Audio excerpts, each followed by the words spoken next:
तीसरा बाब। जन्म का लंगड़ा।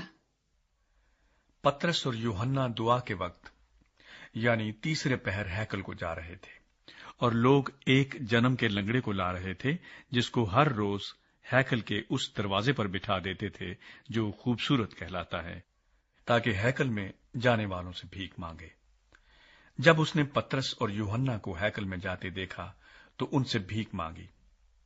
पतरस और यूहन्ना ने उस पर गौर से नजर की और पतरस ने कहा, हमारी तरफ देख। वो उनसे कुछ मिलने की उम्मीद पर उनकी तरफ मुतवज्जे हुआ। पतरस ने कहा, चांदी सोना तो मेरे पास है नहीं, मगर जो मेरे पास है वो तुझे दिए देता हूं।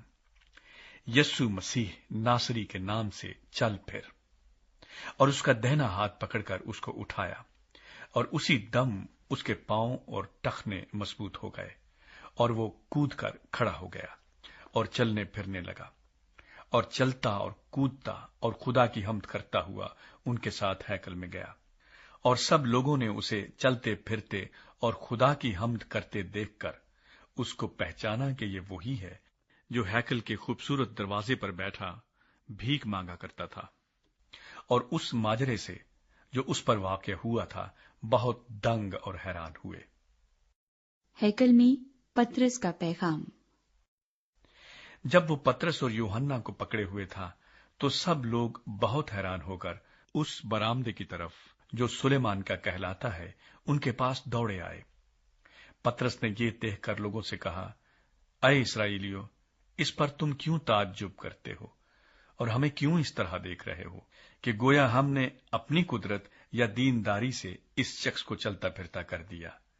अब्राहम और इसहाक और याकूब के खुदा यानी हमारे बाप दादा के खुदा ने अपने खादिम यस्सु को जलाल दिया, जिसे तुमने पकड़वा दिया।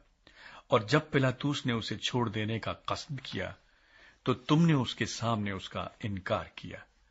तुमने उस कुद्दूस और रास्तबाज का इनकार किया और दरखास्त की कि एक खूनी तुम्हारी खातिर छोड़ दिया जाए, मगर जिंदगी के मालिक को कत्ल किया जिसे खुदा ने मुर्दों में से जिलाया। इसके हम गवाह हैं।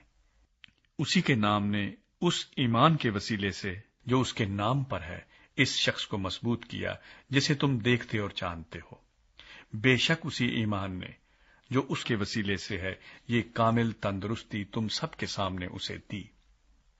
और अब ऐ भाइयों, मैं जानता हूं कि तुमने ये काम नादानी से किया और ऐसा ही तुम्हारे सरदारों ने भी, मगर जिन बातों की खुदा ने सब नबियों की ज़बानी पेशतर खबर दी थी कि उसका मसीह दुख उठाएगा, वो उसने इसी तरह पूरी की। बस तौबा करो और रुजू लाओ ताकि तुम्हारे गुनाह मिटाए जाएं और इस तरह खुदावंद के हजूर से ताजगी के दिन आए। और वो उस मसीह को जो तुम्हारे वास्ते मुकर्रर हुआ है यानी यस्सु को भेजे। जरूर है कि वो आसमान में उस वक्त तक रहे जब तक कि वो सब चीजें बहाल न की जाएं जिनका जिक्र खुदा ने अपने पाक नबियों की ज़बानी किया है जो दुनिया की शुरू से होते आए हैं। चुनांचे मूसा ने कहा कि खुदावंद खुदा तुम्हारे भाइयों में से तुम्हारे लिए मुझसा एक नबी पैदा करेगा, जो कुछ वो तुमसे कहे उसकी सुनना। और यूं होगा कि जो शख्स उस नबी की ना सुनेगा वो उम्मत में से नेस्त व नाबूद कर दिया जाएगा। बल्कि सैमुअल से लेकर पिछलों तक जितने नबियों ने कलाम किया उन सब ने इन दिनों की खबर दी है।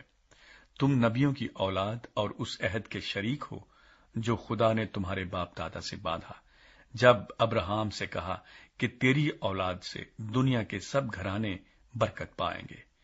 खुदा ने अपने खादिम को उठाकर पहले तुम्हारे पास भेजा ताकि तुम में से हर एक को उसकी बदियों से हटाकर बरकत दे।